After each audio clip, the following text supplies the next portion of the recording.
The maximum number of H plus sulfate ions available from 100 ml, 0.1 molar sulfuric acid will be respectively.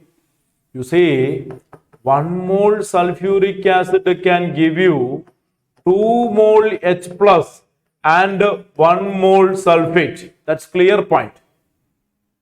So what is the, see, 1 mole will give you 2 mole, 1 mole. What is the quantity taken here? 0.1 molar, 0.1 liter. So molarity into volume in liter, 0.1, 0.1. So this is 0.01 mole. So this will be 0.02 mole. And this will be 0.01 mole.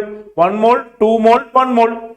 So 0.01, 0.02, 0.01. So H plus will be 0.02. Sulfate will be 0.01.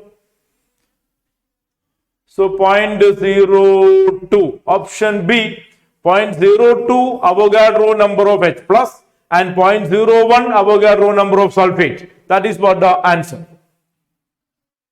Okay.